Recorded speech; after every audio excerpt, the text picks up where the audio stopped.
है मोदी जी के 11 साल के कार्यकाल में विकास कार्य, जनहित के कार्य, देश हित के कार्य, समाज हित के कार्य और भजन लाल जी की सरकार के 1.5 साल के कार्यकाल की चर्चा मुझे करनी है।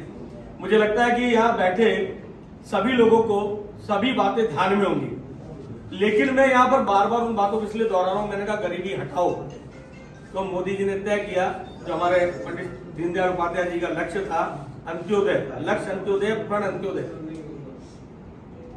जनसंघ की जब स्थापना हुई, श्यामा प्रसाद मुखर्जी हमारे पहले संस्थापक अध्यक्ष हुए, उनके महामंत्री के नाते दीनदयाल उपाध्याय जी ने शुरुआत की। तब उनका तर्क यह था लक्ष्य अंत्योदय, प्रण अंत्योदय।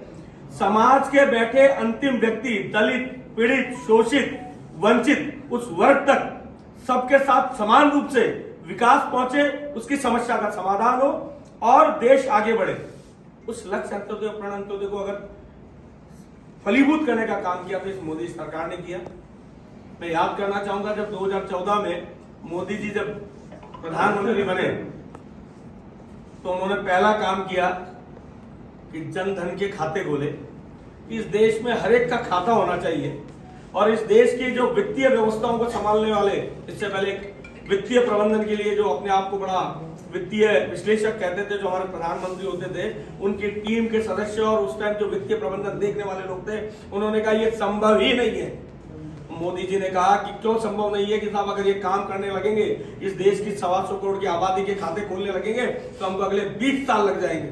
मोदी जी ने कहा आपके पास समय है 2 साल और इन 2 साल में आप ये काम करिए, और उन्होंने उस नीति में परिवर्तन किया और देश में 50 करोड़ खाते हमारी माताओं बहनों के हर एक के 2 साल और वो खाते भी खोले। पहले क्या होता था कि सब्सिडी आती थी किसी भी चीज की, तो सब्सिडी बाई कैश आती थी और वो उस समय के तत्कालीन प्रधानमंत्री हुआ करते थे, वो कहा करते थे कि रुपया रवाना होता है और 16 पैसे पहुंचते हैं।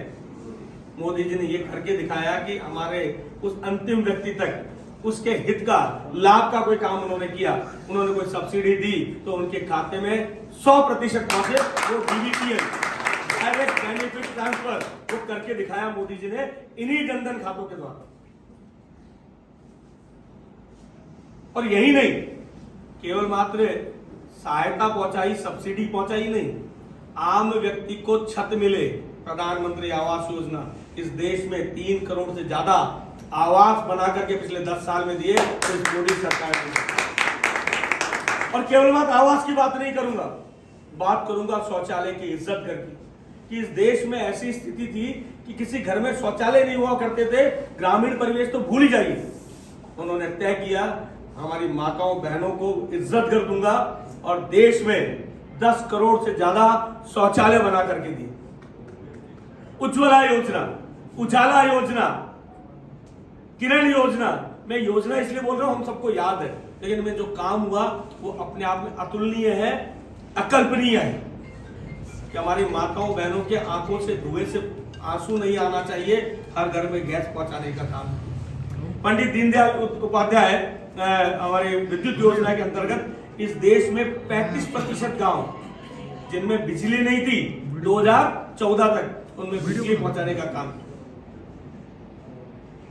ये विकास की वो गंगा है जो बहना शुरू हुई तो रुकी नहीं, और रुकने के लिए उन्होंने देखा नहीं कि किसके घर पे रुकना है, किसके घर को छोड़ना है। सबका साथ, सबका विकास, सबके विश्वास को जीतते हुए उन्होंने ये नहीं देखा कि ये नीरज का घर है और ये नदीम का घर है। नीरज के घर तो विकास की गंगा जाएगी, नदीम के घर नहीं जाएगी। और इस सारी योजनाओं का, चाहे प्रधानमंत्री आवास योजना, उज्ज्वला, उजाला, शौचालय, मुद्रा योजना, स्टार्टअप, जो भी योजना वो लेकर के आए वो सबके लिए समान रूप से उन्होंने लागू। और उसका परिणाम है कि देश की जीडीपी, हमारे बलराम भाई बैठे हैं, जीडीपी को ज्यादा अच्छे से समझते हैं, कि देश की जीडीपी ने उछाल लिया। जब हमारे महंगाई दर उछाला करती थी, वहां पर हमारे यहाँ पर ग्रॉस डेवलपमेंट डोमेस्टिक रेट जो है वो उछली, और आज विश्व की पहली 5 इकोनॉमीज में से एक इकोनॉमी ये हिंदुस्तान है। और मोदी जी ने प्रण लिया हुआ है कि मैं इनको पहले 3 में ला करके बताऊंगा, पहले 3 में। आप सोचिए कि हम विश्व के 5वीं सबसे बड़ी अर्थव्यवस्था है और ये डेवलपमेंट हुआ मोदी जी के शासन। ये है डेवलपमेंट। और केवल मात्र यही नहीं, सिर्फ डेवलपमेंट का काम किया, विकास का काम किया, इंफ्रास्ट्रक्चर आप देख लीजिए। देश में आप देखिए जगह जगह एम्स बन रहे हैं, आईआईएम बन रहे हैं, हमारे टेक्नोलॉजी के बड़े बड़े कॉलेजेस खुल रहे हैं। पहले कहा करते थे एम्स कहाँ है साहब, दिल्ली में, वहीं जाओ इलाज कराना। तो अब कौन सा स्टेट ऐसा है जिसमें एम्स नहीं है? आईआईएम आप देखिए जगह जगह आईआईएम खुले। अब तो पहले हम जब पढ़ते थे तो आईआईएम के नाम पर 3 सेंटर हुआ करते थे कि आपको मैनेजमेंट कोर्स करना है तो 3 ही सेंटर है, और उनमें हमारा नंबर नहीं आता था। अब हर स्टेट में 1-1, 2-2 आईआईएम। शिक्षा के क्षेत्र में तो इतना आमूलचूल परिवर्तन हुआ कि इस देश में आजादी से पहले जो शिक्षा दी जाती थी वो आजादी के 70 साल तक वो शिक्षा नीति लागू रही। जो मैकाले ने शिक्षा पद्धति 100 साल 150 साल पहले शुरू की वो आज तक लागू थी। उसको परिवर्तित करने का काम किया एनईपी लेकर के आए, नेशनल एजुकेशन पॉलिसी, वो मोदी जी लेकर के, और शिक्षा के क्षेत्र में आमूलचूल परिवर्तन। हमारे विकास यहाँ बैठे हैं, इन्होंने एक दिन फोन करके कहा कि बिटिया का कहाँ एडमिशन हो गया, पटियाला लॉ एनएलयू में। ये बड़े गर्व की बात थी मेरे लिए कि मेरे दोस्त की बच्ची एनएलयू में पढ़ रही है, नेशनल लॉ यूनिवर्सिटी का पटियाला में। पहले एनएलयू कहा था दिल्ली चले जाओ, 4 जगह एनएलयू हुआ करता तो 5वीं जगह नहीं था, अब हर स्टेट में एनएलयू। ये एजुकेशन का चेंज ये मोदी जी के राज।